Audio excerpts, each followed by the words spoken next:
It's been Elon, how are you? good, Mario. Yeah, it's been these are tumultuous times, wild times indeed. As you just mentioned, when there's an account with a large number of followers that is restored to the system, you have to re-knit the thing together. So that takes several hours. So Alex's account should be working. And Alex, I honestly don't really know you, and you don't know me, but one of the questions I really have to just get out of the way, and you've probably talked about this already before, is the whole Sandy Hook thing. If somebody's sort of denying or that murders of children, that's not cool at all. And so just what exactly did you say, and what is going on with that situation? I would like to actually hear what did you say, and yeah. Well, Elon, thank you for allowing me back into the public square so that I can actually tell the world what really happened. I don't know how much. Would you like the short answer or the medium answer or the long answer? I think at least the medium answer. Look, I guess people just want to know, like, obviously it would be like heartless and cruel to deny a school shooting of children, or to attack the parents or anyone who is involved. It seems that would be, just incredibly mean and cruel, frankly. So it's sort of, that's, I think, what a lot of people are upset about, or at least they think that is the reason to be upset about. Sure. And, if that were true, I think they would rightly be, upset with you. Yeah, yes, sir. Well, please let me then just tell you what really happened, okay? And if you want me to send you a dossier with clips and videos and articles. I mean, post it to your account, Yes, sir, I will do that. So let me tell you what happened. I'm a guy that didn't go to college. I mean, a few years of community college. I started out on Access TV 29 years ago. I was not professionally trained. And by 2000, I had 30 million viewers and listeners a day conservatively. I was the biggest show, as big as Rogan is now or bigger. And I had a very small operation and did not even understand how powerful I was. And so when that event, I just call it the school shooting, which I do believe happened 11 years ago, the internet exploded, and it was a top story for off and on for years with all these professors and former school safety people and all of them saying they believed it was a drill. And I simply covered them covering that. What was entered in court against me in both cases where I was found guilty by judges. There's a judge in Trump's case, not even a jury, in his real estate case. And then years later, after Trump got elected and after I was deplatformed, it made me bigger. And so suddenly I would wake up and there would be sometimes 100 articles or more a day, every major news channel saying that I was currently saying nobody died, currently sending people to their houses, currently peeing on graves. I didn't even know these people's names. I only said one of their names ever. Now, and I believe their children died, and I understand all that. Okay. But I'm saying, imagine I was not deplatformed, no mention of the school shooting in Connecticut for like 6-7 years. Then they go back to my timeline, and it turns out it was a big New York PR firm, Democratic Party. They dredge it up. They run hundreds of articles, sometimes a day, but a week for over a year. Suddenly it becomes a big story again. What's the PR firm? Pardon me? Which propaganda firm was this? PR is public relations is a propaganda word for propaganda. So I think we should call those propaganda firms, because that is, in fact, what they do. So what propaganda firm was this? I will find the name as soon as I'm off, because I can't do 2 days. I'm not good at doing 2 days at once. I can't walk and chew bubblegum, but I will post it to the 2X, because after they got their $1.5 billion judgment and asked for 2.67 trillion, that the GDP of India, I'm not joking, folks, that's Bloomberg. They then came out and bragged that they had quarterbacked the whole thing.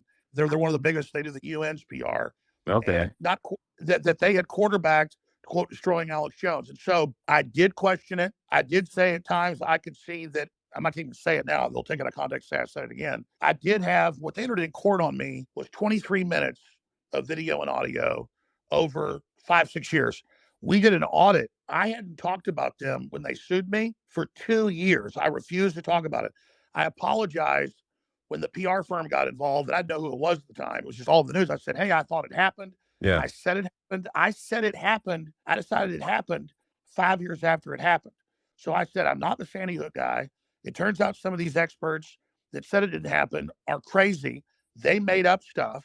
I said, I believe it happened. And then they spun it and said, oh, now he admits he lied about it. So it isn't who I was. It's kind of like they've done with you, and you did nothing like I did. I mean, I did question it. I did say a few times that I thought it hadn't happened, but I didn't turn the knife. I didn't really think about it. I thought about how I was talking about the internet with YouTube videos with 30, 40 million views that I didn't make. Sure. It was a hot topic that would come back from time to time. But no, I was not the creator of it. I was not the progenitor of it. I was not the guy pushing it. And then I kept saying, no, I believe it happened. And they went, aha, you now admit you lied for money. So what's not true is I never made any money off of it. I barely ever covered it. It's not my identity. And it's just like they misrepresent what you say, take one little thing and twist it, and then say you need to apologize for it. And then they just keep hammering it and hammering it. So I've been desperately, I mean, in fact, I'll post it to X if you want. There's over 100 apologies that I've given, over 100. In fact, probably 500. Every show I go on, they ask this. I apologized on Joe Rogan's show 5 years ago. I apologized on Patrick Ben-David's show 5 years ago. I mean, these are prominent ones. I apologize on every show, and I'll say it again. I apologize that I just gave my commentary, because I'm really just a guy that talk radio host. So I do that on the internet. I just take calls, interview guests, and that I played devil's advocate. And if that hurt people's feelings, I apologize. But I did not send people to your houses. I did not pee on graves. I don't know any of the stuff that went on. And then when they had the trials, after I was found guilty, trials on damages, there was never any video of people peeing on graves, any video of people at houses. There was an FBI agent who was there that day at the tragic event in New Haven, Connecticut, with Sandy, I can say the name. He was there, and he didn't have an FBI vest on, and his gun was pointed the wrong direction, pointed upside down.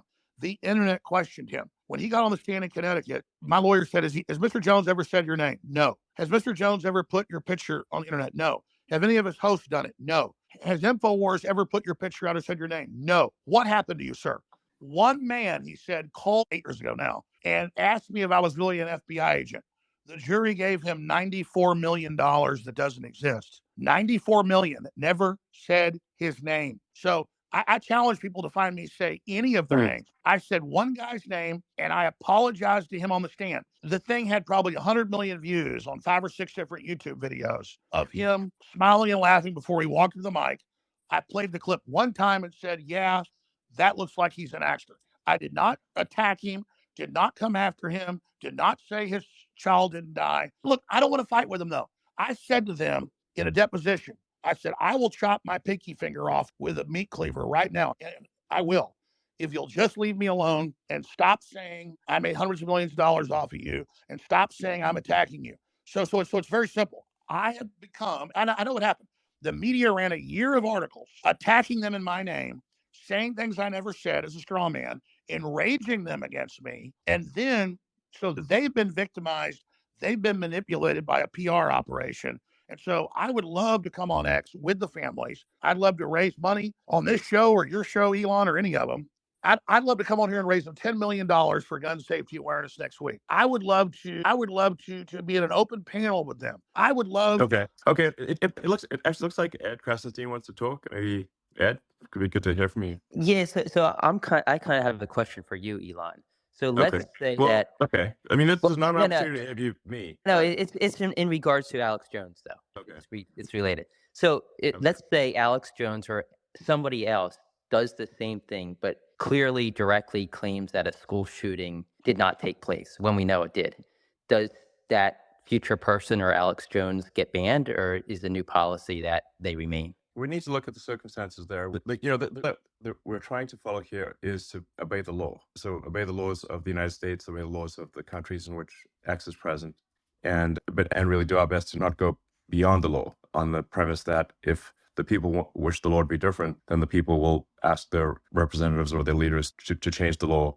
But otherwise, our goal is to hew as closely to the law as possible. So if somebody says something that is unlawful, then we will take action. If someone does not do something that is unlawful, then we would aspire to not take action. If the laws change, of course, then we will adjust our behavior accordingly. So that's sort of the general approach that we're taking. And now that we have community notes, which, while it's not perfect, I think it's the best fact checking that I've seen on the internet. And so if someone were to post false information, they can be community noted. And, it's always important to say, like, no fact checking system is perfect. If perfection is the standard, you can just basically dispense with all fact checking because nothing will be perfect. Like, really, it's really how good is the batting average of any fact checking system. My observation of community notes is that the batting average, the probability that the note is correct is very high, much better than anything else that I've seen on the internet. and everything in community notes, the code, the data, everything is open source. So you can independently recreate the outcome of any node as a third party. So it's full transparency. So I think that having the community notes capability is a very powerful. It's the most powerful disinformation weapon that I'm, for actually combating disinformation. I agree. Yeah. Can I throw something in real quick here? Look, this is why I believe what people were saying and actually questioned and for a little while thought it might not have happened. We were lied to about WMDs in Iraq. We were lied to about anthrax in Iraq. There was Operation Northwoods in 2000.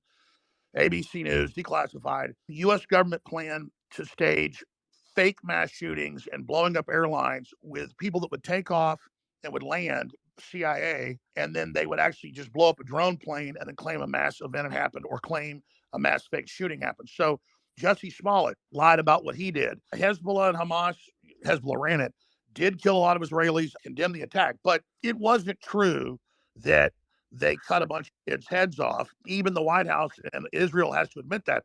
Well, people came out and said they didn't believe that there was proof that Hamas cut heads off. So the establishment view was they did cut heads off. They didn't. So how do we penalize people if somebody wants to believe the earth's flat, they have a right to, and the community notes everybody else can challenge them. But it's the establishment lying so much that makes people not believe anything, and then they lose faith in everything. I'm actually worried about this because a lot of my audience is so disillusioned, they think I'm an agent or something too. I'm not. So I don't know how we handle this, but I think the government and the media and the think tanks and the PR firms, the propaganda firms, as Elon rightfully said, have been lying professionally so much, they've poisoned the well where no one knows what to believe. They've created a smoke screen. And so I don't know how we deal with that other than getting the community. Alex, I just want to be clear, Hamas does have a habit of cutting off heads. They're quite proud of cutting off heads.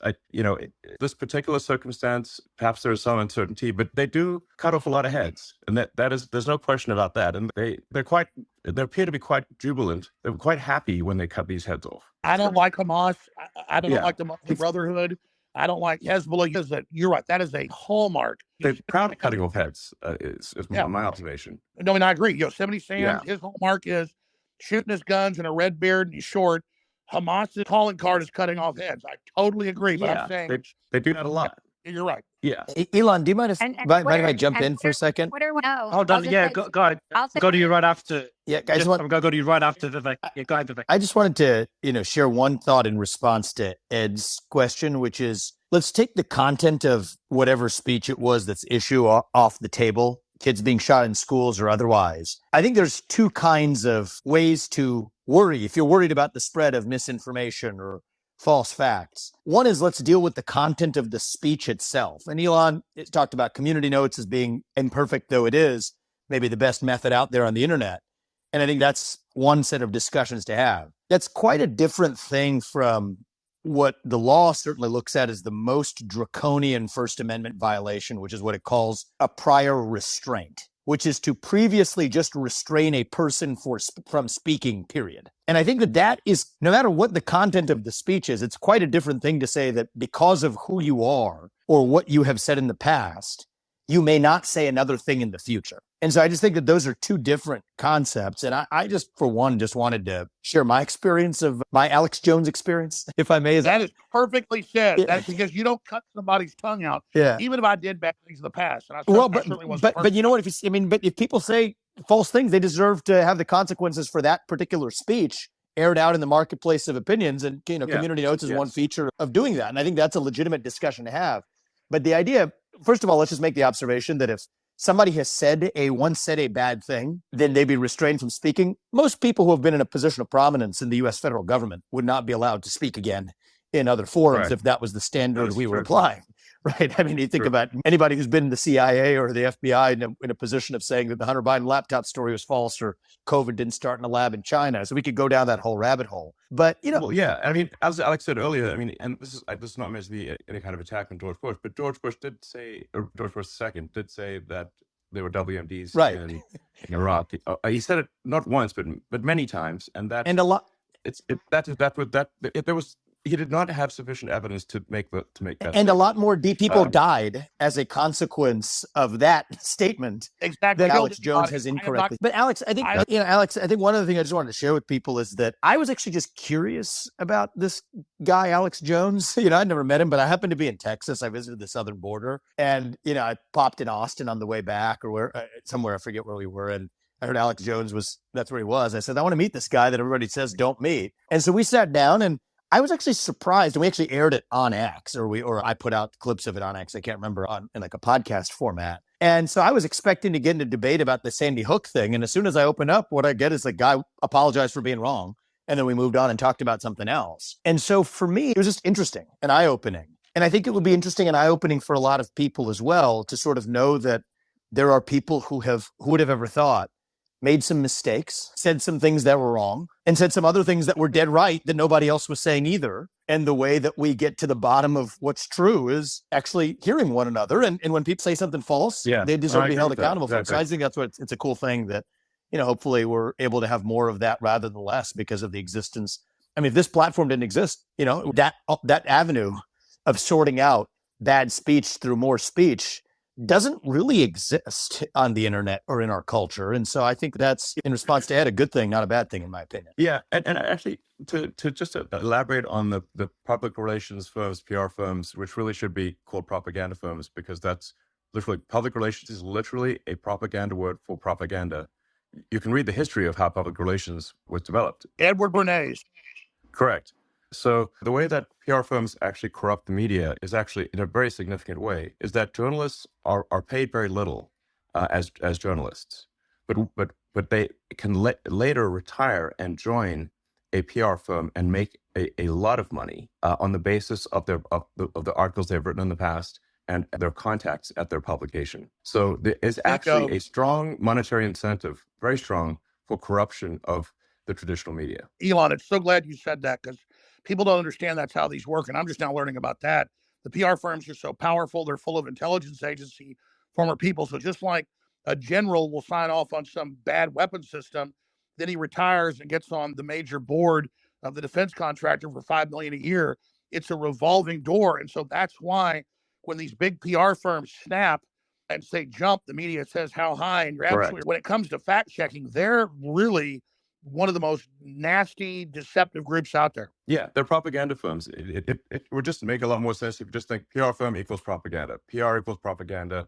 That is literally what it means. And if you read the statement, you're dropping out, Elon. Is he dropping out? Is he dropping out for anyone else? Yes, he's dropping off for me. Elon, you said yeah. You just dropped out, Elon. I think you're back now. Okay, is your mic working? It's good now. It's good now. My mic is working, but I'm just back. You were on PR firms. You were on PR firms equal propaganda. Yes, it's the public should really understand that public relations literally just means propaganda. PR firm means propaganda, and the PR firms have very strong control over the traditional media, because that's where journalists go to retire and make tons of money. So there's a very strong monetary incentive for journalists to do what the PR firms say, because they know that is where they're going to get rich in the future. Bingo. Elon, a question is more for Alex. And Alex, me and Alex were discussing it before you jumped on, is the pressure, if any, that you've faced since reinstating, or since you said you'll reinstate Alex. Now, Alex, kind of referred to extreme scenarios where your life could be in danger because of what you're doing with X. I know you mentioned it briefly in one of the first spaces we had. You made a joke about, hey, guys, if something happens to me, I'll never commit suicide. But how much pressure have you faced in recent months? Obviously, we've seen the back and forth with a few organizations that are trying to censor others. And has that increased since you reinstated Alex? I mean, at this point, reading the sort of legacy media is just depressing. I accidentally, once in a while, will go see like Google News or whatever, or, Yahoo News or whatever, some random thing. And I'm like, this is just, frankly, the quality of the propaganda isn't even good. Look, if you're going to do propaganda, at least make it entertaining. And I find it's dull, boring, it's, and just not even well written. Well, that's right. They'll put out one thing and then they all parrot it. It's a dog. It's like lazy propaganda. It's like work harder. We've got Andrew Tate here as well. Andrew, how are you? Andrew, your mic, is it working? You got to unmute bottom left corner. Can you hear me? We can, yeah. How are you? Yeah, I'm good, friend. I'm in the middle of a poker game, but since this is the battle for humanity against the Satanists with its constant deception of the populace, I thought I would jump in and say hello to everybody. Your thoughts, hello? Andrew? We had your brother on earlier, Tristan come on earlier. Your thoughts on Alex Jones being back on X? I'd rather hear his thoughts on Elon Musk being the biggest maverick of the last 500 years. I'm not kissing ass here. Elon, you've got big ones, man, on every front. You are literally overturning the entire power structure. I was just going to say this and let Andrew get in, but I just want to say this while you're here. I mean, you are literally changing the entire paradigm, and you've definitely got the system scared. And so everybody needs to support X. Everybody needs to support the sponsors on X. I personally am doing all my Christmas shopping this year with all the great gadgets and stuff that are on X. But I'm going to shut up now. But I would imagine instead of talking about Alex Jones, I'd like to hear Andrew and Tate talk about or ask questions to Elon Musk. Yeah, well, Alex is certainly a friend of mine. I've known him for a long time, and I'm extremely happy he's back. I've celebrated that publicly, but Alex nailed it. Elon is taking the biggest risk here. It takes unlimited energy to propagate lies. You have to continually repeat them, and you have to continue to try and falsify information and hide the truth to keep lies afloat. And this simple purchase, you call it simple, the purchase of a simple website has literally cracked the matrix in real time, and it becomes extremely difficult now to run the psyops they were previously running and enslave the populace, which is their primary goal. So Elon is a hero, absolutely. And the risks you are taking, Elon, I don't think many people at home actually understand the gravity of the risks you are taking, because your ability to speak freely is heavily leveraged against your insignificance. You're only allowed to speak if nobody listens to you. And if you get big and people start listening, they're going to come at you hard. And I think I'm not completely versed, but from what I understand, Elon's already suffering the lawfare tactics, which they're going to do. They're going to keep pulling out the hat to try and slow him down. Or Andrew, let me interrupt before I forget. I don't give him any attention. The same law firm that came after me with these PR firms. You've just dropped out. I think Alex just dropped out. Anyone else can? Yeah, I think he got a call. No, he got a call. Yeah, go ahead, Alex. There is a 3-letter agency running this. Not all of them, but let's just say it starts with a C and it ends with an A. Sorry, go ahead, Andrew. Yeah, absolutely. And there's liberal NGOs which will sponsor agents of the Matrix. They'll sponsor females to end up in a house party and then lie to try and then put you in a Romanian jail cell and get you sitting with the cockroaches in a dungeon. And it's a very scary world where you get to a point where you're only trying to tell the truth, and they're going to punish you for that using endless lawfare. And this battle has only just begun. But the Matrix has truly cracked now, and it's going to be extremely hard to lie to us like they did before with X, the way it currently is. And I think it came at exactly the right time. I almost, without trying to sound pessimistic, there was a point where I kind of felt like I was losing hope. You couldn't tell the truth about anything. Everything was a lie. Everything from head to toe was a lie. And they're trying to lock us all back in our houses again, and we can finally talk about it. It's truly heroic. And Elon's taking massive risk, and the respect I have for him for doing that is enormous. Absolutely. I mean, this is what happened. I'm going to shut up. So I want to hear from Elon, but this is so historic. Elon Musk's courage, and it's true, I'm saying, has broken the back of the globalists. They'll never be able to turn this around again unless they have a nuclear war. Elon Musk has broken their back. Yeah. Well, I guess some people are afraid to die, but I am not. And you know what? It's kind of crazy because I was talking to someone the other day and I was explaining, they were asking about my seizure, how they took all my houses, all my money, all my cars, blah, blah. And I said, you never truly own anything on this earth anyway. You can have a piece of paper that says you own it, but if you piss off the government structures, they just get a judge to stamp a different piece of paper and you no longer own it. The only thing you own is your soul and your integrity. And this is the one thing they cannot take away from you, no matter what they do to you. And that is the best feeling on earth. It doesn't matter if you can sell your soul to the devil and repeat what they want you to say, but then you truly own nothing. And I think that as history books look back on this pivotal moment, when X was finally freed and the information of the world could finally be spoken freely, I really do believe we're on the right side of history. And if you were to ask me if there's anything worth dying for, it would be for the freedom of humanity and to be on the right side of history. So I agree with you absolutely. Yeah, absolutely. I'm just generally in favor of civilization and the furtherance of civilization. And I think we should always be concerned that we can regress as a civilization. And if you study history, you just see the arc of one civilization after another as the civilizations rise and fall through history. We've been in a period of civilization rising very rapidly, but we should be concerned that we may be cresting, we may subside. And there are many times where I get late stage civilization vibes, and I'm just worried that maybe we're cresting as a civilization and have headed for a fall. So, yeah. Well, I agree with you because I truly believe, and a lot of people have said this before me, this is not original idea, but I think as AI and machines and tech increases, a lot of people are going to be deemed useless by the overlords. And then you have to sit and decide, what are they going to do with all these people who have hopes and dreams and they want healthcare and they want a garden and they want a house to live in and they don't want to be treated like cattle? They're going to become extremely inconvenient. So I don't think many people at home understand that this war cannot be avoided. I've had a lot of people who understand why they threw me in jail in Romania and understood I've done nothing wrong.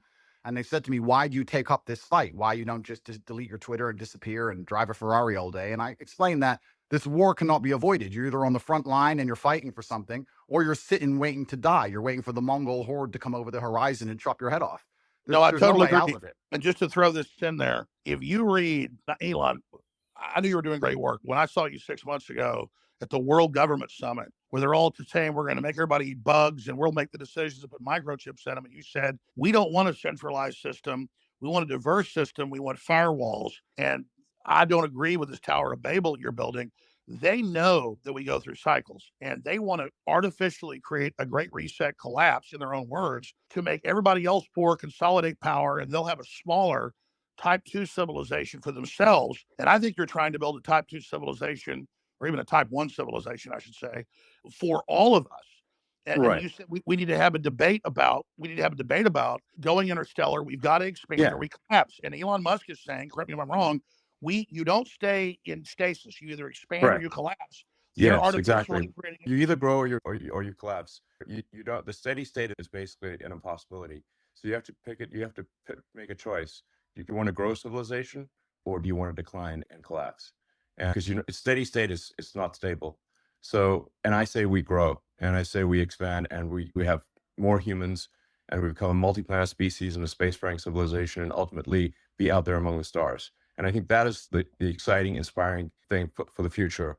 Not a declining human civilization that dwindles to nothingness and where humanity dies with a whimper. And that's the bottom line. I think it is the battle of people who believe in humans and humanity and want it to expand against people who are so selfishly going through the earth and so selfishly oriented that they don't care about expanding civilization. They just want to control the humans that are currently here. And Andrew, I totally agree with you. I totally agree. Let me throw this caveat on it, because I've read the writings of Bill Gates and Klaus Schwab and the Club of Rome. They know we could easily expand. There's plenty of room, hundreds of billions of known galaxies. They know that this is just a seed that's going to not just grow into one giant oak, but an entire forest, an entire universe. And so they want to shut everybody else down because they can't deal with competition. Elon Musk, that come out of the general public, they want a global tyranny so they can direct it and control it, so that they direct the expansion. And we can't let that happen, because they literally talk about it in Agenda 20, the official UN plan, a 90% world population. So we need to go with the Elon Musk plan. And that's why I tell people that get upset, they go, Elon Musk is involved in every advancing technology. The globalists are pushing that too. Well, technology is like a gun. It's whose hand it's in. And so we need the gun in the people's hands, the gun of expansion, instead of in the globalist hands. And so just because Elon Musk is on the cutting edge of every technology, don't fear the technology like some troglodyte.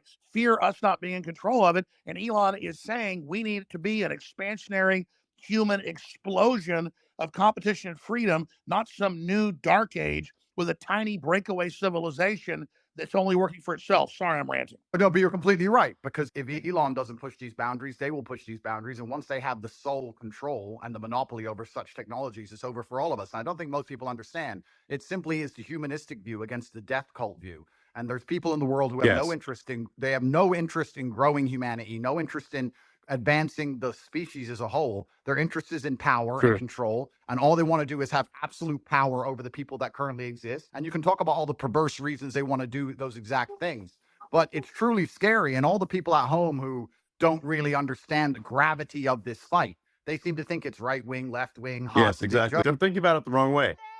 Sorry, I just got a little X here. You're totally exactly. This right left is the wrong way to think about it. It's the sort of the extinctionists versus the pro-humans. And once you see that it's extinctionists versus the pro-humans, then it becomes very clear. So Elon, when are you going to, I know you got 100 irons to the fire, but when you talk about we need to create a plan B for humanity, well, that's really not the plan B. I think an alternate master plan, because the globalists are controlled right now. You're trying to wrest control with us. Helping. I mean, when are you going to put out your battle plan, or are you already putting it out in pieces? No, I mean, what I'm saying is that actually, I think we should expand humanity. Like basically, we should have basically more kids. You know, population should increase, and we should become a multi-planet species, and make life multi-planetary, build a self-sustaining civilization on Mars, and then ultimately, this will be long after I'm dead. probably, but well, almost certainly we can go to other star systems and go out there and, I don't know, maybe we'll find some long dead alien civilizations. And I don't think we want to be one of those lame one planet civilizations that never got beyond its own planet. I mean, we gotta, the aliens gonna think of that. It's like we gotta make a good showing. Team Human.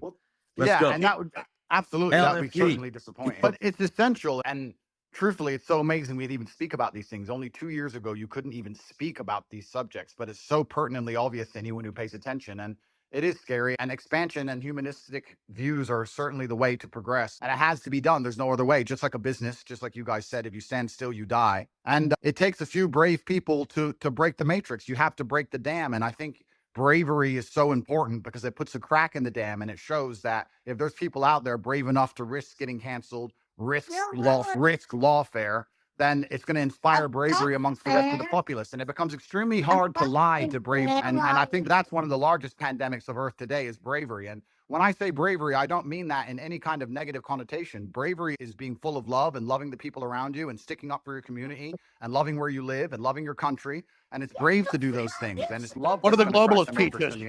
Children are bad. We're ugly. Humans create all this racial division. They want us to hate each other, so we just give up, roll over, so the globalists can have the future. I would just like to say here, the globalists are short-sighted too, because the thing is that you can't really separate yourself from civilization. So I think those who are sort of advocating, like it's really, I think it's just logical to be pro-civilization. You don't actually necessarily have to be altruistic. You just have to think long-term and say, obviously, you cannot exist in a good way without civilization. I mean, just watch one episode of Naked and Afraid and see how much you want to go live in a forest by yourself. We're in a super pivotal moment now. And the reason we're in a pivotal moment is because the machines cannot do the policing as of yet. My brother and I often talk about how bad COVID would have been if they had Terminator machines. You didn't have your mask on. You couldn't even appeal to the empathy of the person who knew how insane it all was. As soon as the machines control the policing, it's absolutely over. And we're not that far away. So we're in a very pivotal period now where the bravery that's required to resist the globalist oppression has to happen now. Soon the technology will exist, and it's over for everybody. We are at critical crossroads right now in the entire future of the human destiny. And I called it Plan B, but I mean, Elon, what do you call it? Just an alternate plan for humanity? Because we should have a debate because the Black Rocks and the globalists are right now in control. If they were 100% control, you and others felt rested to maybe they're in 80% control. They're losing control very quickly as people discover what they're doing. But what would you call the debate and discussions about a pro-human future? Just team humanity? Yeah, team humanity. Absolutely. That sounds good. But I think like something that is really important is like you just literally have to have kids, or there's no next generation. Alex, do you have kids? Yes, I do. I'm not as prolific as you, but I wish I was. They're the best thing in my life. I have 4. Okay, great. And Andrew? I do have a few. I won't let you down, Elon. I'm coming to take over your title. I'm coming to take over. I'm doing my best. I'm going to use my good looks for something. Well, I think we ought to encourage people to have kids. And this is the bottom line argument. This is what is so important. We just talked about how the globalists are ultimately selfish and only care about... most of the globalists don't have children. And of course, because they're selfish. Here's the thing. You guys are all attacking the globalists, but if you ask a globalist, like I have friends who I would consider globalists, you ask them, their ideologies are aligned that they believe that somebody living across the world is just as valuable as somebody who lives in America. And I know, they've already enslaved the third world, and then that's not how everybody who you would categorize as. No, you're right. There's a lot of useful idiot globalists. Globalists at the top are depopulationists. That's their religion. So maybe if you want to look at the top, you can say globalists at the top. Some of them might have that view, but if you just talk to an ordinary person who views themselves as a globalist, they're not saying, "Oh, I'm evil." They're not an evil person. They just have this belief that every human being around the globe is equal. I would call that an internationalist. That's an internationalist. A globalist wants one world government run by corporations. Yeah, well, I mean, I think you can label them differently, but I think if you talk to somebody, Henry Kissinger was a globalist. Victor Brzezinski was a globalist. I'm not trying to be mean to you, but their number one rule is the earth is too small. We can't expand. We've got a bean count and put everybody on rations. we've got a social engineer and in the normal human program because humans are failed. And they want to turn us into factory farm humans. Those are allowed to survive. I'll answer the question. Sorry, guys. If I can just say, like, some of these titles are a little confusing. If someone's an internationalist or a globalist, I think what can achieve some disambiguation here is to say, like, does someone have as an axiomatic belief that there are too many people on the earth, or do they not? Do they believe that the earth can sustain the current population, or do they think it cannot?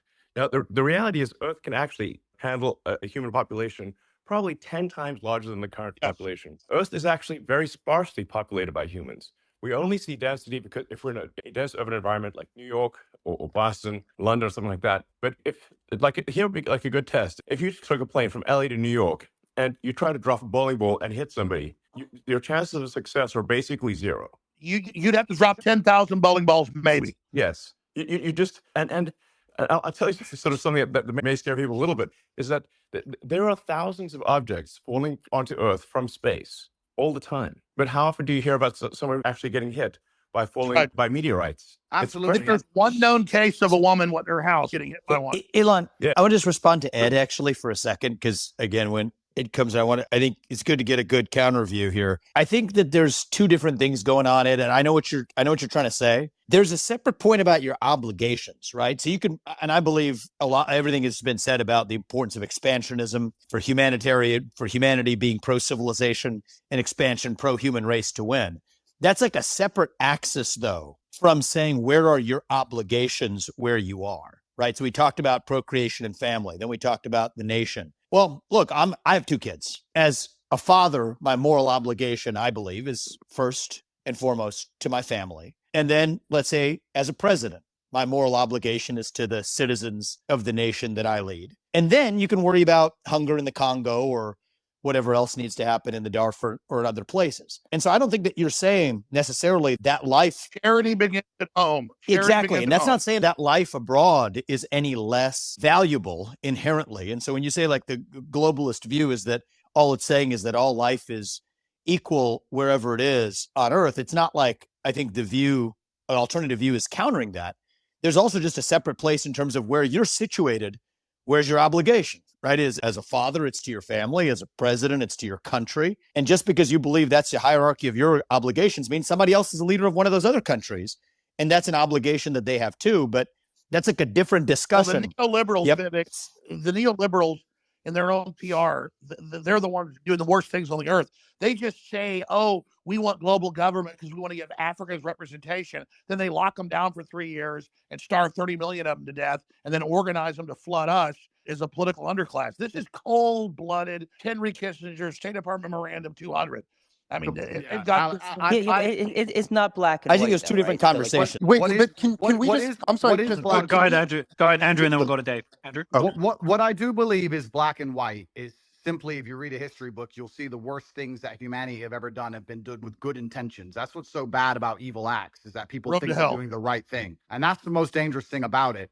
And this idea that they look at all human life as sacred and all the same, I actually disagree. I think the reason they will prioritize people in a third world country, for example, you'll say it's because they see us as equal. I think it's because they see us now as spoiled and annoying. They don't like that we need pensions and living space and healthcare. They simply want slaves and a robot class, and they'll do anything it takes to get it, and they'll get it from anywhere they can. And when someone comes along and says, well, my intentions are good, I'm not interested in that, because you can name any Holocaust or any atrocity in history. The people didn't think they were the bad guys. They often thought they were the good guys. And I guess the easy way to look at life is you want to be having as many children as possible. You want to pray other people do the same, and you want those people to enjoy freedom. And anyone who's coming along restricting speech, restricting access to certain things, restricting movement, all they're doing is trying to restrict so they can control. And nobody in a history book ever who did that either was the good guy. I think it's very clear to see who's on the right side of history and who isn't. And I advocate freedom for everybody. If I had disagreed with absolutely everything Alex said, I'd still be glad he's back on X. And these people can't even handle a different opinion. Do you think they're going to allow the people who have a different opinion to them to share water or share food or share anything else once they have? And the reason they don't want another opinion is they want to misrepresent what Elon Musk or Andrew Tate or Vivek Ramaswamy or any of, I'm telling you, they want us silenced so they can lie about what we said. I agree with you. Jackson, I'm going to go to you right after Dave. I'm just saying, I agree that with you there. I think that a lot of the media and a lot of these platforms do want to silence voices because they want their voice to be heard louder. So yeah, I definitely hear you there. I definitely don't. I definitely, as when it comes to globalists, I think, it's not black and white. You're not either a globalist or you're not. I think people fall in between, and there's different reasons for why people might feel one way about one, you could say globalist idea and another. So I mean, I don't like painting people like, with a black and white pen, because I feel that everybody falls somewhere in the middle. All I know is this, that there are people that want a corporate world government whose aim is depopulation, not giving the general public access to technology by lying about resources and literally saying carbon dioxide that plants breathe is evil, and then telling us the world's going to end in 2030 and the ice caps are all going to melt, and none of that's true. So our children basically give up on the future, decide not to have children. That's all I'm saying. And Elon Musk is promoting an optimistic, pro-human future that the science and evidence shows is real and that we need. Gentlemen, I have to go. Yeah, I just want to be sort of exactly. I want to be very clear about my position. I'm super pro-human, and I mean all humans. Humans in America, humans in Africa, and everywhere else. Their phone open in the bathroom. Yeah, that's Vivek, that's your phone, Vivek. I'm not able to mute you. Vivek, go ahead, Elon. Sorry about that. So, well, I hope you feel better. I feel great. Thank you. Sorry about that, guys. So, yeah, I'm super pro-human for Team Humanity here. And I just think we want to make sure that people have a positive view of the future. And I think I encounter a lot of people who have actually very pessimistic conclusions about the future. And if you try to unpack that and say, where does that pessimism come from? And I think these are good people, they have good intentions. I think they think about things often come from is believing that there are too many humans on the planet. This is false. Earth can easily sustain far more than the current population. But they've been told this thing and they've believed it, and it is false. I'm very pro-environment, obviously. Bye, Andrew. I might have done more, I might have done more, for sustainable energy than maybe any single human. So I would consider myself an environmentalist, but I also believe in physics and reality and not sort of being alarmist about things.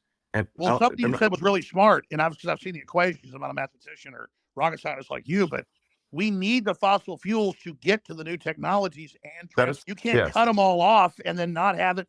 They're blowing up the bridge that gets them there. I would like to say, my final point, I would like to say, I often get asked by people who follow me, they say, who do you think who controls the world? Who do you think the Matrix is? And I use the Matrix as a very simple way to explain that they purport a false version of reality that everyone buys into to keep your mind occupied so they can extract your body heat from you for the soulless machines, which are essentially the globalists we're talking about.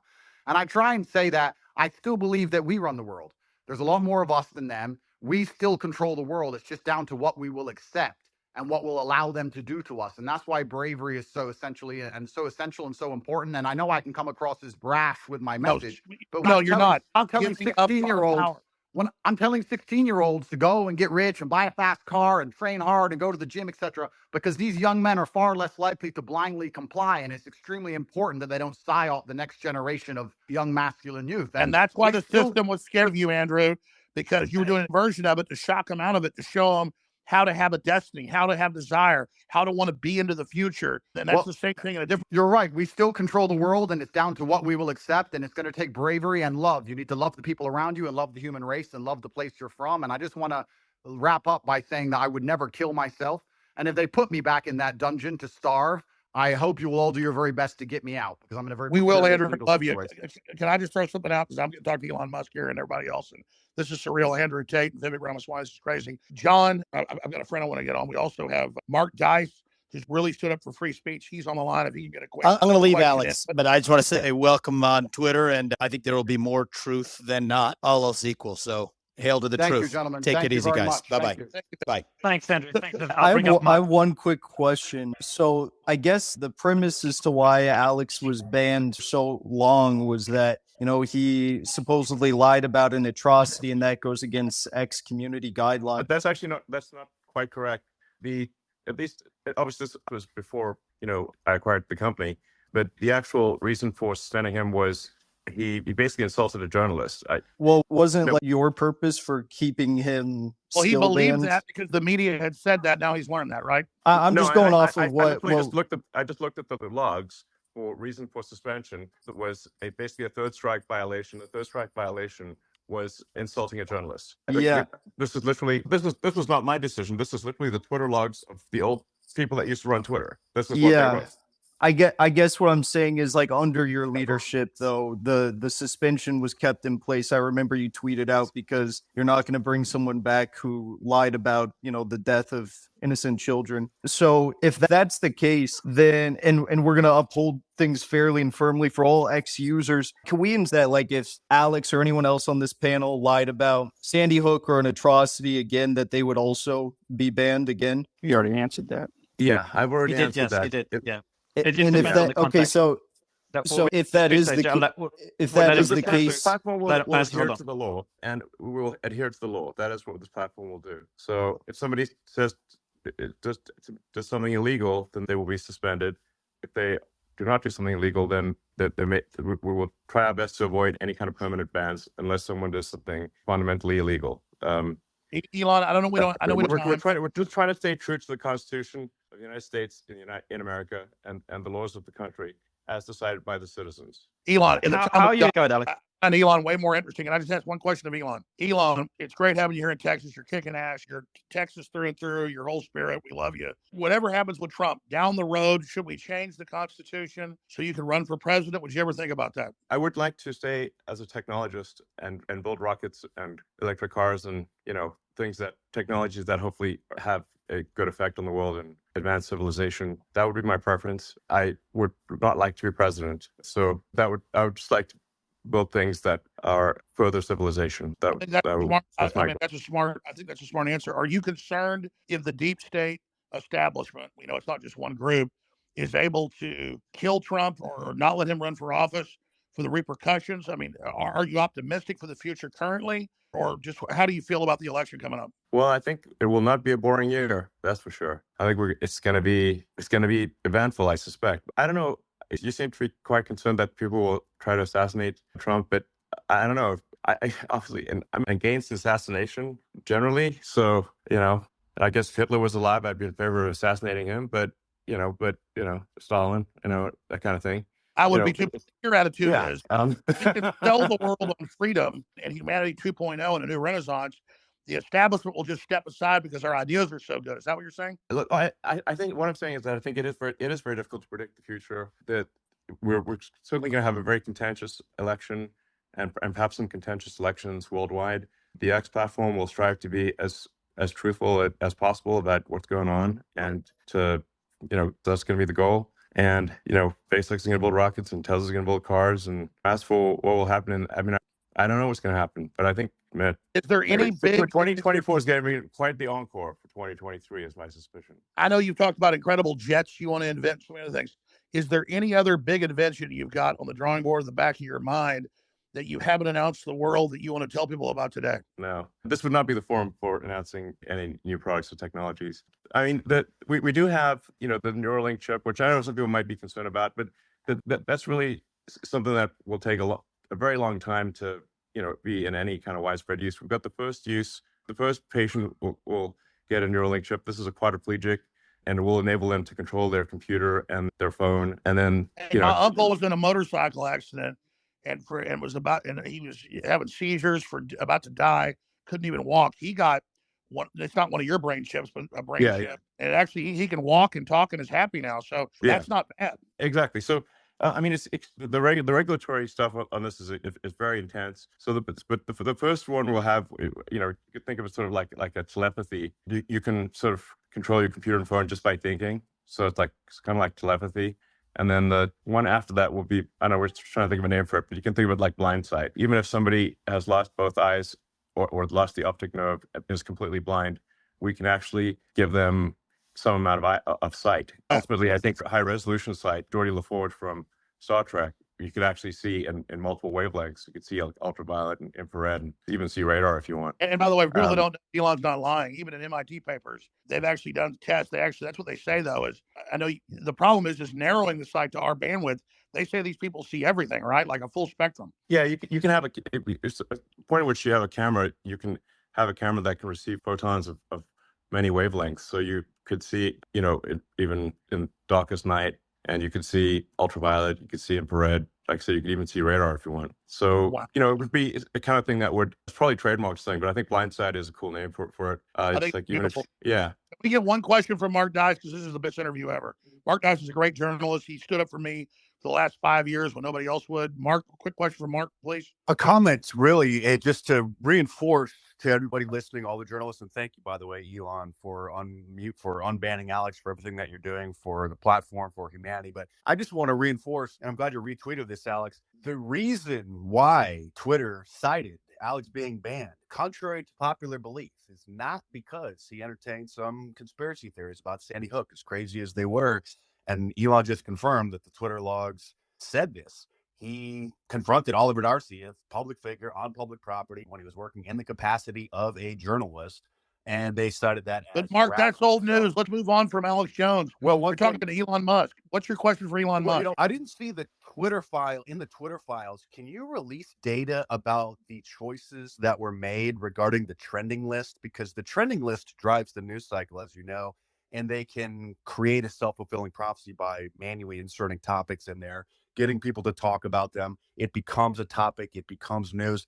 Did I miss that in the Twitter files, or was that just not released? I would like more data on the manipulation of the trending list to manipulate the news cycles over the previous ownership. Yeah, well, there was a significant manipulation of the trending list, and worldwide. I mean, you can just, I'd say, like, as a general rule of thumb, whatever conspiracy theory you've got about Twitter is probably true, even more true than you think it is. Are you taking precautions? Now, I think the path to having a sort of a clean system is maximum transparency. So that's why, like, for community notes, the software for community notes is completely open source. You can see every line. The data for community notes is completely open source. You can see the data, you can see the logic, and you can independently create the community note conclusion. So you can tell right away if there's manipulation. And there's always going to be some, with these things, it is not black or white. There's always going to be some degree of manipulation, but you just want to try to put as much sunlight on it. As I say, sunlight's the best disinfectant. You want to have it be as clear and transparent as possible. This will minimize the amount of manipulation. So the more visible something is, the less it is in the shadows, the cleaner it will get. Will not be perfect, but it will be much better than something that is hidden. One other point, I hope that you're making precautions for the possibility of X being banned from the App Store, using it as a save to home screen type of a feature. As you know, that's probably a very real possibility over the next 12 months. But one other thing here, and again, appreciate your time, I would also just politely ask that the InfoWars account and Owen Schroyer and Rob Dew, they're employees of Alex, be unsuspended. They were lumped in with that initial suspension. And maybe I think it's time. I do believe CNN violated the terms of service of harassment. They posted a video a while ago, years ago, showing them harassing a poor old lady because she shared something on Facebook that originated from Russia. And you could see on the house, they show up to her front yard, you can actually see her address, the number plate right on her house, and that's still on Twitter. So, but Mark, let's not become. Yeah, exactly. No, I just kind of want to troll them, give them taste of their own. Well, but anyway, I do want to be clear that doxing, which includes revealing the pseudonym of someone. So I want to be clear. Sometimes some publications have claimed that revealing the pseudonym of someone is not doxing when it obviously is, will result in at least a temporary suspension. We will be very reluctant to give permanent suspensions, but we will give temporary suspensions for any kind of doxing activity or anything that endangers the health of another person in a meaningful way. And that includes major publications. It does not matter who you are. It doesn't matter how big you are or small. Now, I should say this. There is one. We do have a UN exclusion rule, which is that if it's a head of state recognized by the UN, even if they say things that are kind of crazy, which they do, then we don't suspend a head of state. Just for the same reason that the UN allows heads of state to say crazy things at the UN Assembly. But because we need to hear. We need to hear that. What everybody has. I was just going to ask. I guess you don't like Nikki Haley's idea of basically doxing everyone. No, I. Yeah, so that's crazy. The thing is that a lot of people obviously would face repercussions from their employer or from their government or from some organization if their identity is revealed, and that therefore inhibits the public dialogue. So people, there've been professors who've been suspended for favoriting things on old Twitter. They literally got suspended for just tapping a favorite button. This is so you can say, like, look, if a tenured professor can get suspended from their job for just liking a post on the X platform, then obviously there is some need for people to be able to post things anonymously. Otherwise, they simply will not be able to speak their mind. Absolutely. They're losing their job. It's anti-whistleblower, but I just want to say this, because I think the community notes is the best thing ever. Even if somebody says something really horrible, I think there should be some buffer zone to at least let them respond as much as they can before they get banned. Because what I see everywhere is the PR firms will say somebody has said something they didn't say. They create this woke mob response. Then the person's taken down. And then most of the time, it's not even true what was claimed. General? Yeah, we're very much going to err on the side of freedom of speech, which is really just saying, in America, we're gonna uphold the Constitution of the United States, and that's what we're going to do, and uphold the laws of the country. And if the laws change, we'll then change our behavior to match the laws, and we'll do so.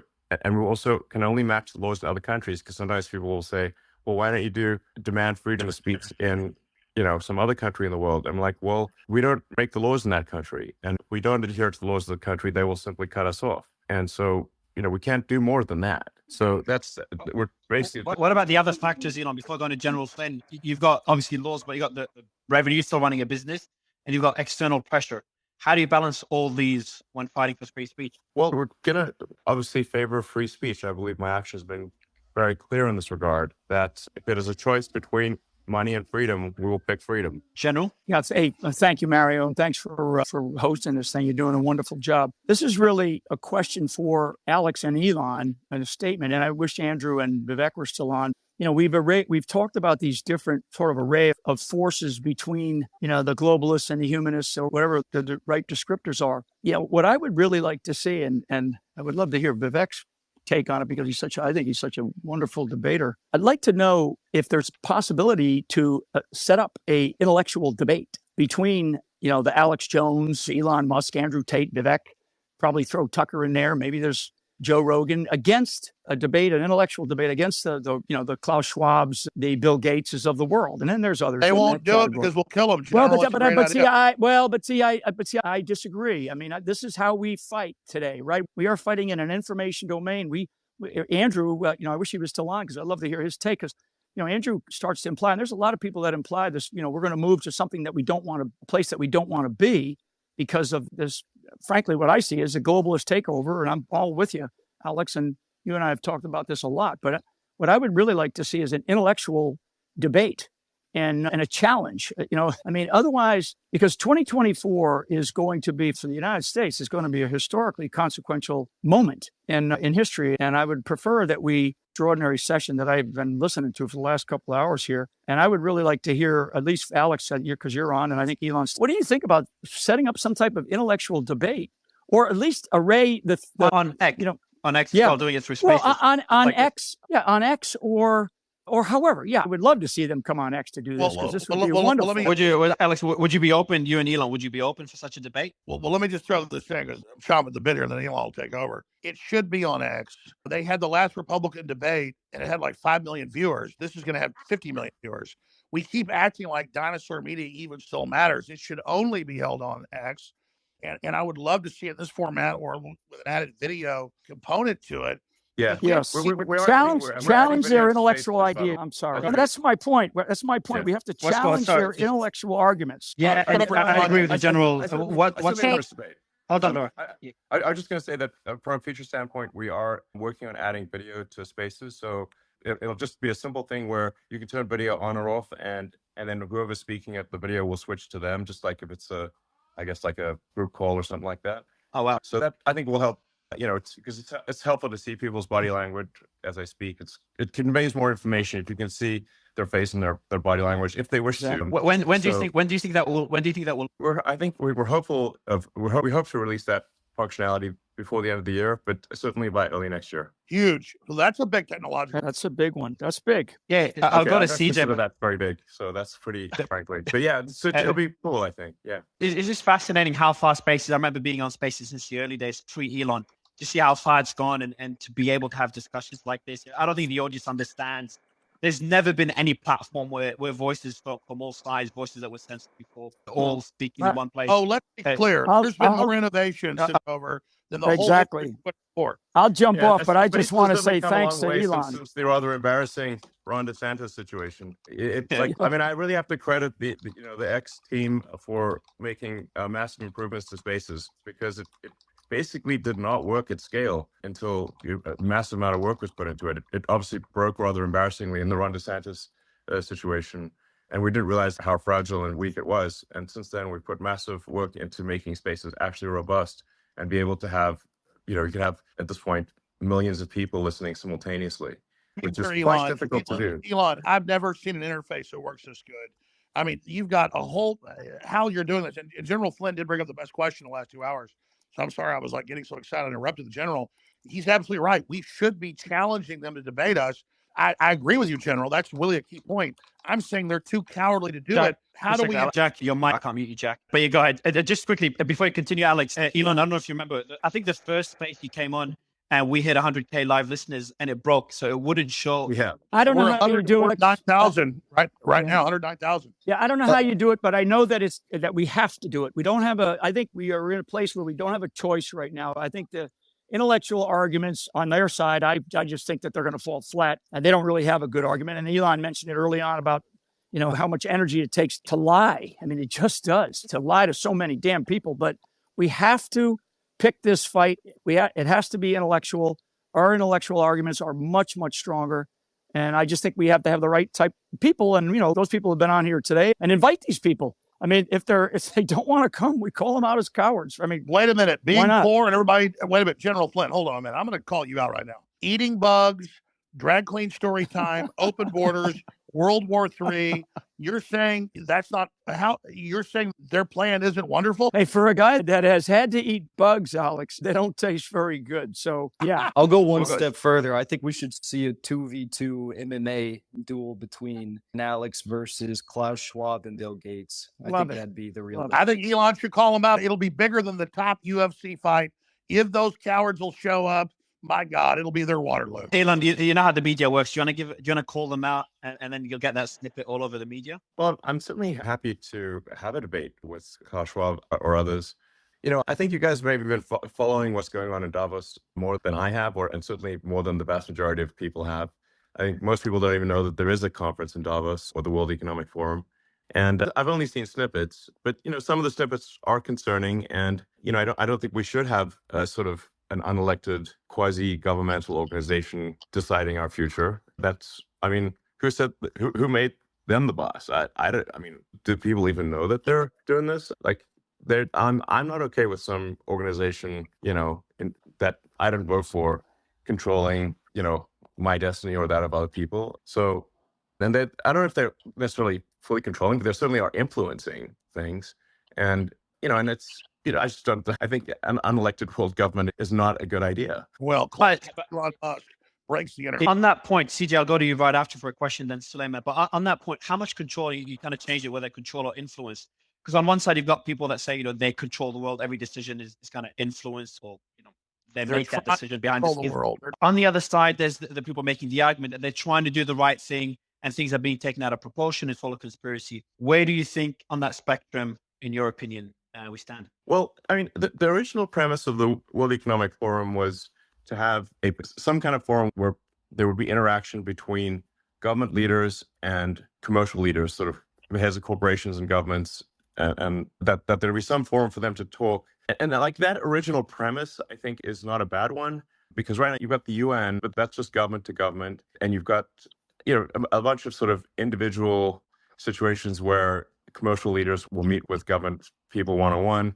But there's the sort of the good part of the World Economic Forum is it's probably good to have some dialogue between commercial leaders and government leaders internationally. That's I think the positive side, and that's originally how I heard about the World Economic Forum. And I was invited to speak there many years ago, which I was just too busy working, and I was like, well, I can't really go spend 5 days in Switzerland. I have work to do in America. So then they weirdly wanted me to come talk there, but also pay them $20,000. And I'm like, that doesn't make sense. So I declined the invitation. It does seem that since inception, perhaps this organization has gained a bit too much power and a bit too much influence. And I think it probably, it should have less power and influence, is my opinion. I have a quick question. Tweeted about the imprisonment of the American Chilean Gonzalo Lira in Kharkiv, Ukraine yesterday. I'm curious if that imprisonment of an American for speaking his mind on YouTube and X has caused you to consider further support for Ukraine, albeit through Starlink or other means. And also, unrelated to that, can you provide any updates about Starlink for Gaza? Yeah, I mean, I generally think, look, I understand that if an American citizen is in another country and violates that country's laws or what those countries' laws, even if their actions would not violate the laws in the United States, that person would then be put in prison. But in the case of Ukraine, the United States is providing a vast amount of aid to Ukraine, and the United States government has an obligation to protect its citizens. And so I think even if one disagrees with what, that, I guess, YouTuber or journalist, depending on your perspective, what they posted, I feel uncomfortable sending massive aid to Ukraine if they're putting American citizens in jail for doing videos on YouTube. That's not cool. And it's like, and you could say like, okay, well, yeah, but Ukraine has the sovereignty in their country. It's like, yeah, but they don't have a right to our money as well. So it's like they don't have a right to our money and support and to imprison and mistreat American citizens. Well, that's right. Look, I'm a dog in the fight. Russia, Ukraine. It's an old ancient fight between the two countries that's been going on for 1,000 years. It's a Slavic civil war, but Ukraine is arresting the Orthodox Church. Ukraine, even the mayor of Kiev has said Zelensky's becoming a dictator. So all I'm saying is this black hole we're feeding hundreds of billions into, we should at least be able to debate it. And if an American journalist is critical, he doesn't deserve to be put in a gulag. That's very dangerous. I agree, Elon. As for Starlink for Gaza? Yeah, and on the Starlink for Gaza front, I mean, obviously that place is currently a war front next level. So in order for Starlink to be used in Gaza, terminals have to be brought in and they have to be, used in a way that where there's a high degree of certainty that they are not being used for any violence. So now there are only really two ways to get into Gaza. One is through Egypt and the other is through Israel. So if there was like, a situation where, say, Egypt was willing to let Starlink terminal in and that we could have very high certainty that the terminal would not be used for any kind of military purposes or for violence, then we would support that. Egypt has not stepped forward, to the best of my knowledge, in that regard.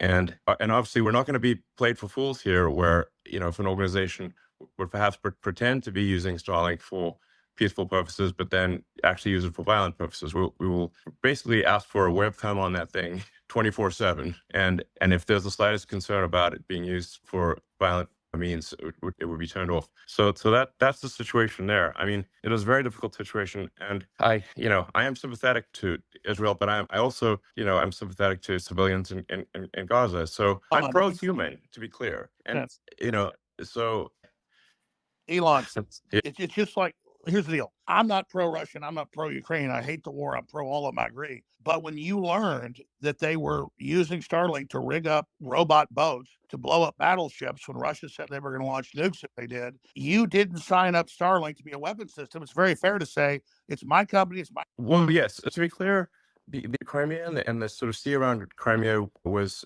an officially sanctioned area by the United States, and we were not actually, the Starlink cells were not turned on in Crimea, in the area around Crimea, because of U.S. law that would prevent us from doing so. There was a Ukrainian attempted attack on the fleet in Sevastopol, and I got an emergency call saying like, hey, we need to turn on the cells around Sevastopol.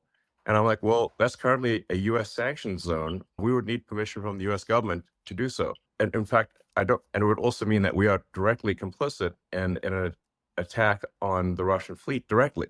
It wouldn't be, there's no plausible deniability here. Now, even though I'm not the biggest fan of President Biden, but if President Biden had called and said, as the President of the United States, I'm asking you to turn the cells on, I would have done so. But we did not get any such call. We were only called by the Ukrainian government, and the Ukrainian government is not my boss. So, it's like, and so we can't, like, it would actually be illegal for me to turn on Starlink cells at the request of a foreign government in a territory sanctioned by the United States. That would they were setting a violation of U.S. law. So it's like they were setting you up like Kennedy Bay of Pigs. Yeah, but the media misrepresented it as I turned off the cells. This is not true. They were never on. And if I had turned them on, I would have broken U.S. law. And I would need an exemption from the State Department and express written permission from the president in order to do. And that's why Blinken. Yeah. So, and I do think we need to be cautious about escalating that war, and we need to find a path to peace and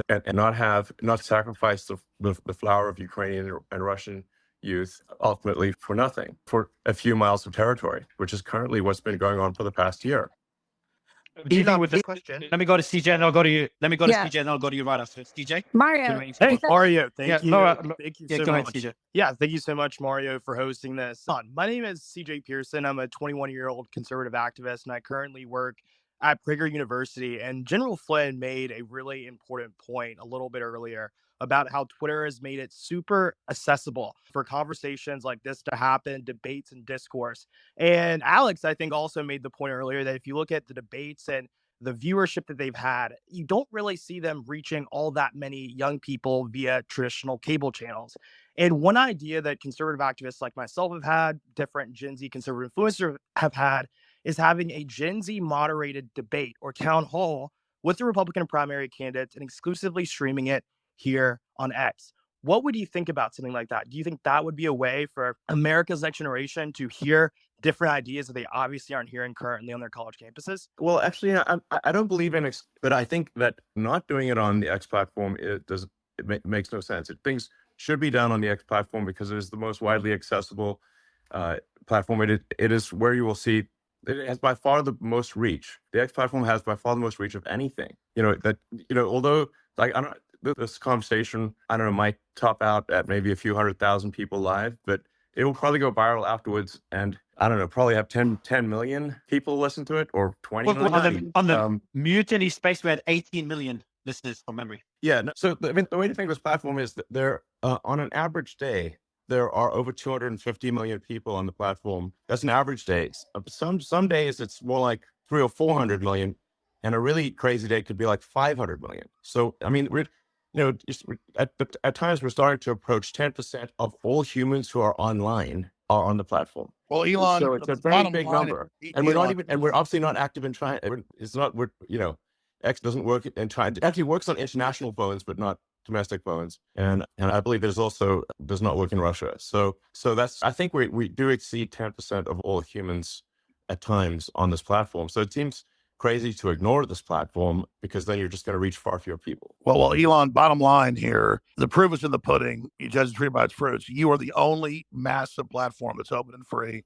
People are hungry. It's exploding. This is the example for the world. And we're trying to stop war. We're trying to create a pro-human future. This is what this is really all about. I've been very honored. Alex, before you're honored, just to give you an idea of how Spaces works, and just in the last couple of hours, that was meant to be an interview with you. Then Elon jumped on, Andrew Tate, his brother. We just had Vivek jump on, and Matt Gaetz just jumped on as well. Loved it. And that's one thing with Space, you just never know who could come up. Matt, how are you?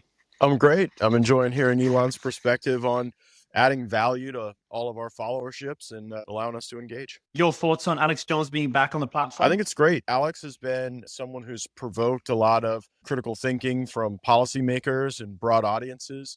Of course, there are things that I'm going to say that would offend people, things that Alex would say that would offend people, but I think they'll just have to be offended. I think it enriches the discussion to have Alex back. Yeah, I've got a few questions. My first question is, we've seen extremely positive steps in terms of the return of Alex Jones. We've seen the return of Andrew Tate. We've seen the return of President Trump. And so X is definitely moving towards a free speech platform. My question is, when will we be able to get to a situation where it's completely free speech and it's just based solely on following the legal laws of the country? I know it's a process and it takes time, but how far do we envision this happening? How far in the future? Well, I think we've made dramatic progress over the past year. It's only been a year since the acquisition closed, and it's been quite difficult we had to not just keep the wheels on the bus, but upgrade the bus while it's going down the highway. Well, Elon's cut out. Thomas Jefferson said, "We will not be transported to the state of liberty on a feather bed." Is Elon back? No, I think he might have gotten a call. No, you're back. Okay, sorry. Yeah, just saying, it's been quite difficult to keep the wheels on the bus and upgrade the bus while barreling down the highway at 100 miles an hour. So that's kind of where but I think we've made tremendous progress in a year, and I think that progress is accelerating. So, and we keep cleaning up the code base and simplifying it, providing more transparency and providing more clarity, and obviously improving freedom of speech and getting closer and closer to the law. And I just want to say, with respect to the law, I am a strong believer in the law. So you'll sometimes read an article where it sounds like I'm some crazy maverick who just likes breaking the law. I am subject to so many laws. Might be hundreds of thousands of laws, maybe millions. When you think about Tesla and SpaceX and Starlink and all the countries that they're in and all the regulatory regimes and all the rules and regulations that we have to adhere to. And the amazing thing is how closely we actually adhere to the law and follow the law and do what countries believe is right and legal. And once in a while, in a very rare case, I might disagree with the law or regulation, but we will not willfully violate it. So what I'm trying to say is I'm extremely law abiding. I totally agree with you. I don't know how you have the energy. People talk about Trump's energy. Your energy is insane. Where does your energy come from? Going back to being a child, did you because we know the universe is a loop or a figure eight. It doesn't just go in one direction. Did you have inklings of the big things you were going to do? Or when you were a child, did you have any foresight about what you were going to be doing? No, not really. I just, I liked technology and like taking devices apart and fixing them and building things. And I loved science fiction, fantasy, like Lord of the Rings and Heinlein and Asimov and Star Trek and Star Wars. And I didn't know what I was going to do. I like programming computers. I found programming computers to be intrinsically interesting, not because I thought I'd have a job. Actually, I didn't think I'd have a job. I know you could even make money writing computer software, but I was just interested in it in and of itself. So I'd program computers all night by myself, which is not, it doesn't appeal to everyone. That's, I think, actually quite an unusual thing to want to sort of type strange symbols into a computer all night, essentially by yourself, is not what most people want to do, but I did like doing that. And also hanging out with friends and stuff. But no, I didn't think any of this would happen. I would say I have a philosophy of curiosity, which is, trying to understand more about the nature of the universe and our place in it. And that's why I studied physics, not for career reasons, just try to understand how the universe actually works and what has good predictive value. And physics has got very good predictive value. So that's why I studied it. Then give us your predictive value. Gut level, Elon Musk, this is like beyond any Hollywood movie where we're at right now. Does humanity survive? Gut level, you've got all these great children. That means you bet on humanity. Do we make it to the next level? And what is the next level? Elon, you there? Sorry. While yeah. waiting for One needs to think of the future as probabilities and not certainties. So then, any given action that we do can affect the probability of a good outcome. There are no certainties that I can determine, or at least I don't have a crystal ball that can. So we're changing the future. Yes, I think by our actions, we can individually take actions that improve the probability of a good future and the furtherance of civilization. And I think we should, take those actions. And some of that, we got to have kids, or there won't be a next generation. And we've got to, educate them well. And I think, like I said, no, don't hold on. Civilization. Yeah. Let me ask this question, Elon, because you're obviously a genius. We're here talking to you right now. Don't predict the future. Be the future. Yes. The best way to I think I'm forgetting who came up with this, but the best way to predict the future is to create it. Yes. And I do want to, Jason Calacanis is here and they've started. Yeah, let me go to Jason quickly, still, and I'll go to you in a bit. Jason, a quick question to you first. Would you have Alex Jones on the All In podcast? Sorry to put you on the spot. Well, I have him here now, so would it be okay if I asked him 3 questions? Yeah, but Elon's far more fascinating. Please ask Elon questions. Well, Alex, my first question for you is, I'm curious if you'd be willing to answer 3 questions about the Sandy Hook parents.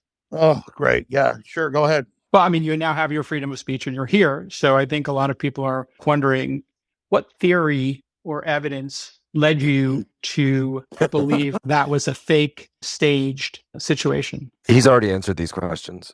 Yeah, every time we're here on Spaces for the first time. Let's ask him. No, he already answered this minutes ago. Yeah, let me answer this. Everything I say is misrepresented. You'll say I'm saying it again. I believe it happened. And I'm sorry, and I apologize, and I'm done. Okay. And so what did you get wrong about that situation? What led you? Because you've investigated these situations many times, right? That's kind of what you do as a journalist or an entertainer. And so what did you get wrong there? And then Elon, what real world harm did it do? Let me ask you a question. I respect Elon. I answered this question. I said it's probably the last time I'll ever talk about it. I'm not going to live in Groundhog Day. I believe Sandy Hook happened. I've been through hell over it. I was not the guy that first questioned it. PR firms blew it up and made it my identity. It's not my identity. My identity is humans' future, Team Human. What Elon Musk is doing, I'm never talking about it again. That's your answer. Got it. Okay. So what would you do differently in the future, when going after some conspiracy theory like this? And do you believe that when you go after these conspiracy theories, they can have real world harm, i.e., your fans knocking on the door of parents? Yeah, I get it. If I would comment on what people are saying on the internet, when something has 50 million views, I will be blamed for their questioning. So I'm very careful about that now. I didn't realize I had 30 million viewers a day back then because I wasn't looking at the analytics. But yeah, I've learned a lot of lessons that the media and PR firms will misrepresent what I'm saying to then attach themselves to me and play victim. So I'm not talking about it. I won't even say the name of it. I will say is I'm at X right now, and it's blowing up and taking the planet back from humanity. At Real Alex Jones, people should follow it there and hear what I actually say. And I don't talk about the school shooting. That is not who I am. That's what PR firms. Jason, I should say that the Sandy Hook issue was the first thing I raised with Alex. He did answer it at length at the beginning of this Spaces conversation. So I think you may not have heard the I didn't hear the start of it. I was alerted to this towards the end. I think the issue, Elon, candidly. I'm not commenting whether I agree or disagree with his answer, but it was the very first thing that I asked when I got on this Spaces conversation. Just as it was the first thing that you asked, I think it's for people that care about whether there's sort of empathy and whether somebody has been cruel or mean or something. That's like the first thing they're going to ask about, and so that was the first thing I asked about, and it was answered. Or somebody can agree with that answer or not. And no matter how many I answer it, it's never good enough because I'm that guy. I'm not what they said. I covered the internet questioning it. I've already said I'm sorry over 500 times, 3 or 4 times today. But it's always the same question. I'm not that guy. I won't even say the name of it. Yeah, I think people actually will eventually get tired of you answering the question. And for someone who started out, who's listened to the whole Spaces, they probably are actually tired of you answering the question, to be frank. I certainly am. Patrick, you there? I am. Can you hear me? We can, yes. Fantastic. I don't have any questions. I just have a comment to make. The biggest thing is, and I heard Jason's question, and I know Alex answered it at the beginning with Elon, opening it up with him. I had Alex on, I don't know, Alex, it was a couple months ago or something you were on. We had a great exchange together. The best part about this is the following. I applaud Elon for the fact that, just a few months ago, he said he's not going to have Alex on. And then after seeing what the audience wants, the survey comes to 70-30 and keeping that commitment for allowing Alex to be on. The people who have different strong opinions, who are humanists, who want to defend freedom of speech, defend the same rights that we have, we're finding each other. And I just want everybody to remember this. Go back to September of 2022. When Professor Galloway said Elon is full of it, he's not going to buy it, he's toying with all of you. And then Elon bought the company, whatever the price of the company was. Some said it was 50% more. It was a $20 billion company, $30 billion company. He paid the entire number. He didn't have to do this. If that purchase wasn't to be made, think about where America would be today. I want everybody to think about that part. It's been 13 months since then. It's pissed a lot of people off. The fact that, Elon, I applaud you for standing up to folks who you're saying what you're saying to advertisers, where what do you have to do? Be a slave to them? They have to constantly put that fear in you. We applaud you. You got a lot of people backing you up. Alex, it's great to have you back on. Pushing the envelope. You could be wrong. Everybody could be wrong. It's not like all of us are always right. We have the ability to be wrong. And when we are, and people can challenge us and move on, and, then they can make a decision. Either, look, I don't like Alex or I like Alex. Great, no problem. That's the freedom of, you have to pick and choose to like somebody's views or not. But the biggest factor here is somebody had the courage to use their resources to buy a platform like this, to give everybody else the freedom to debate, to argue, to give their thoughts, to give their opinions. And then at the same time, if you're wrong, you admit to it. If you're not, you stick to your guns. But best part on what's going on to the world right now is we are finding each other. The fighters are finding each other. And that has got to be a very scary thing to people who oppose the concept of freedom of speech. So I have no question for Alex. I have no questions for Elon. I just wanted to jump in and applaud everybody, even those who debate, even those who agree, even those who disagree. Future looks bright. The right people are finding each other. And I applaud all of you. That's all I wanted to say. So Patrick, beautifully said, brother. Remember, Patrick, I apologize for Sandy Hook on your show 5 years ago. Remember that, Patrick? I remember that. Patrick, question for you then. You've been here a few times and you've uploaded Spaces and X.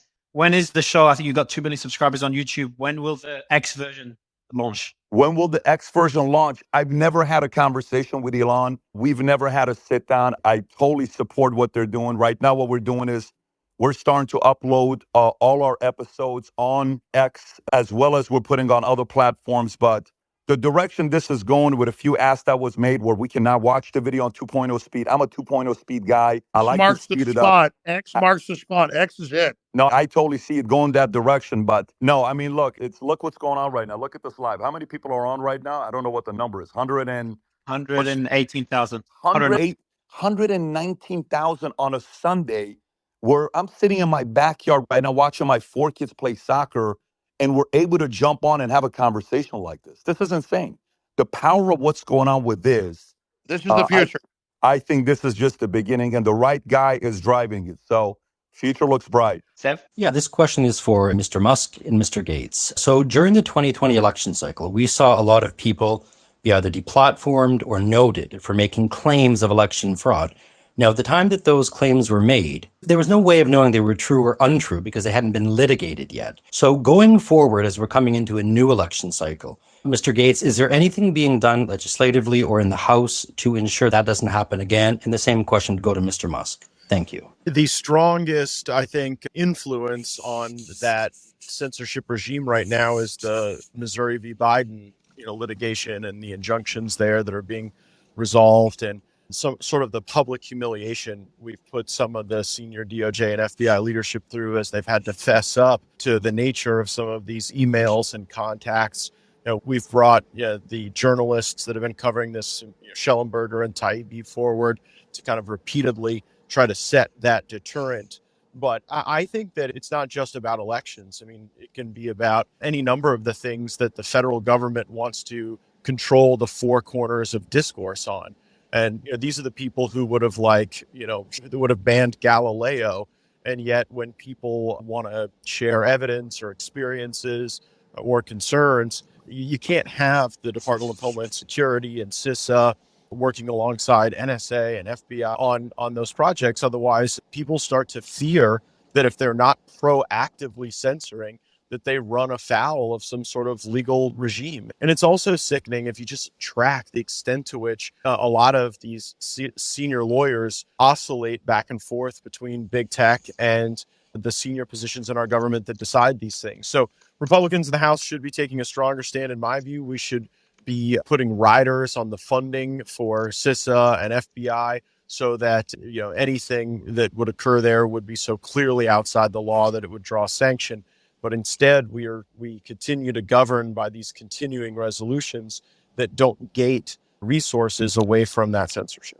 Well, actually, Congressman Gates, the fact you mentioned that about the FBI and CISA, this has been the huge thing that's come out of the Twitter files, and it was a two-way street. So while you're tracking what the government was doing in 20 vis-a-vis censorship, really leaning on regards to the Hunter Drive laptop, which we released in October of 2020, this is actually a huge question for X going forward into 20, because Elon, you've said that you want to be working in conjunction within the confines of the law. But the question is, if that law is being enforced by the law enforcement agency of the FBI or the DHS, and then they come to X and say, these posts need to be censored, this information needs to be censored because we've determined whatever it is, how does X make that determination? Well, if we believe that something is not in accordance with the law, then we will ask a judge or jury to make a decision. We don't have much of it. That is the best we can do. So, and I just want to just cut out again. You got a call. Oh, sorry.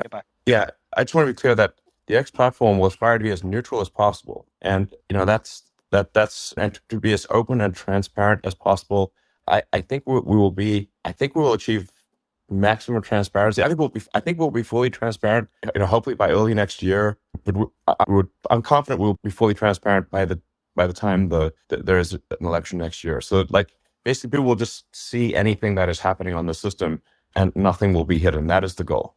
Well, if those agencies, though, the FBI, the DHS, et cetera, if they reach out to X, where I believe they called it defensive briefings in 2020 regarding, which eventually culminated in the censorship of Hunter Biden. If they started reaching out again, would that be something that you or the team, and no, I can understand if you don't want to answer now, but you would consider making public? We will be as transparent as possible with that, Yeah, and frankly, if I think a government agency is breaking the law in their demands on the platform, I would be prepared to go to prison personally if I think they're the ones breaking the law. Redheads, and then Alex and Benny. Great, thank you. Hi, everyone. I'm Josie. I'm the redheaded libertarian on X, and I'm a revolutionary historian, and I do outside media work at timcast.com. I just wanted to jump back to X as a free speech platform.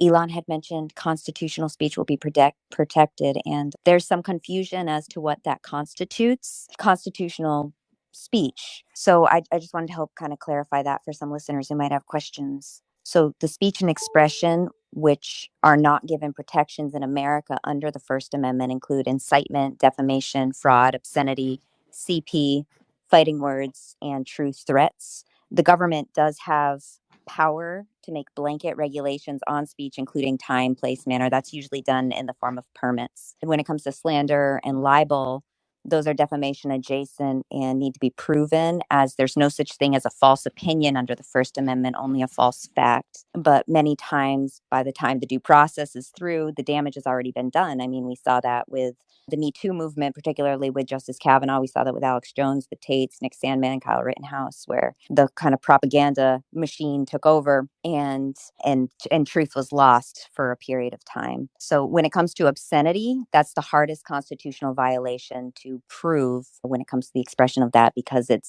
has kind of a standard of I know it when I see it. So there is something called the Miller test to determine whether something is deemed legally extreme. So I hope that helps. Yeah, we're not doing drag queen story time here. We're not calling for violence. We're not hacking websites. We're promoting freedom. That's why we're censored. Yes, exactly. Yes. Hi, I just Alex. wanted to, no, you're good. I just wanted to thank Elon for his commitment to free speech, reinstating Alex, of course, welcome back. And I just wanted to, I think it was Mark Dice earlier who raised this with Owen Schroyer's ban. I just wanted to note that it didn't have anything to do with the InfoWars thing. It actually had to do with the fact that he called for people to come to a rally, and Media Matters actually did a hit piece. And they said that it would violate Texas's social distancing order. So that's how they actually got him banned, was through a Media Matters hit piece. So in response, Twitter 1.0 banned him. So I just wanted to get any thoughts on that. What's the perfect timing? Elon, maybe you can also give us an update, if there is any, on Media Matters and why you decided. Yeah, Media Matters is an evil propaganda machine. So I just generally, I'm against evil propaganda machines. And so we are suing them in every country that they operate. And we will pursue not just the organization, but anyone funding that organization. I want to be clear about that. Anyone funding that organization we will pursue them. So Media Matters is an evil propaganda machine. They can go to hell. I hope they do. So yeah. So I actually need to, just step off the call at this point. So I just have some family obligations. I think it's been certainly a very interesting conversation. I suspect this will go viral. Probably snippets of it will go viral in a way that don't entirely represent the situation. I hope that anyone who reads about it or hears about it actually just it takes the time to listen to the entire Spaces conversation. It will be saved. I suspect there will be probably many millions, if not tens of millions, of people listening to the conversation. I just hope that they listen to the whole conversation and not just small parts of it. Elon, I totally agree. And let me just say, thanks for reinstating me. I'm going to do the best job to not be misrepresented. And I thank you. And I thank you for the freedom you're promoting, the pro-human future. We're on Team Humanity. Thanks for spending 2 hours with us plus. And this has just been surreal. It's really been amazing. So X is where it's at. Thank you, Elon Musk. You're welcome. Like I said, I'm very much in favor of supporting in the United States, the laws and Constitution of the United States. And I think if we start, if we erode freedom of speech, we erode the foundation of democracy. The bedrock of democracy is freedom of speech. And we must do everything we possibly can to protect that. Well, thank you, Elon, for all the time. And I want to thank this whole crew. I'm going to be posting a lot of stuff at Real Alex Jones on Twitter. People should follow us there. And this has been the most epic interview ever. I love this new Spaces system. And it's just good to have my identity back to actually say what I actually said versus misrepresenting. I'm not perfect, but God bless you all. And I really appreciate Elon Musk and everybody else that is promoting free speech. That because we don't have free speech, we have nothing. Appreciate it, Alex. And Benny, maybe you can give us a final word. I know you've been waiting for a while. Good to have you, man. Oh, hey. Hi, how are you doing, guys? Big kudos, Elon. Thank you so very much for creating this space and obviously for believing in principle more than money. Jack, Swagger Jack, to my question, I was going to ask about 2024 election integrity and government interference. So instead, I'll ask about Bob Iger. When you told Bob Iger to go fuck himself a couple times.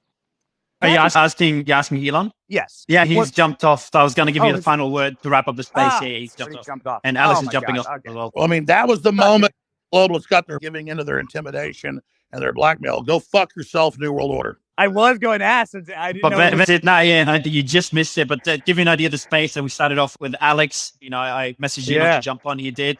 Then we had the Tate brothers come on. Matt Gaetz, obviously. That's Vivek. Hey, that's Vivek, everybody was trying to be patient, and I was trying to be patient. I appreciate it, man.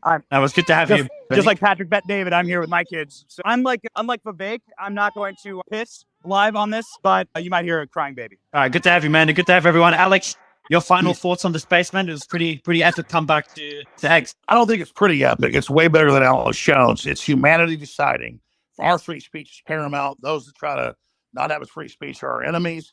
We need to actually hear what we actually say instead of what we're told somebody said. Elon Musk is doing a superlative job. To everybody that helped get me back on X and this whole thing, this is historic, but the deep state, the empire is going to strike back. So I'll see everybody at infowars.com/show, band.video. We'll see you at Real Alex Jones on X. We're going to hear what I actually say versus what they claim I say, because you're adults. You deserve to actually hear what people are saying versus what they're told you're saying. So that's why this is so incredibly epic. So God bless you all and good luck. I'll see you at Real Alex Jones on Twitter. Please follow us there. Thanks a lot, everyone. We appreciate it. Elon, how are you? Good.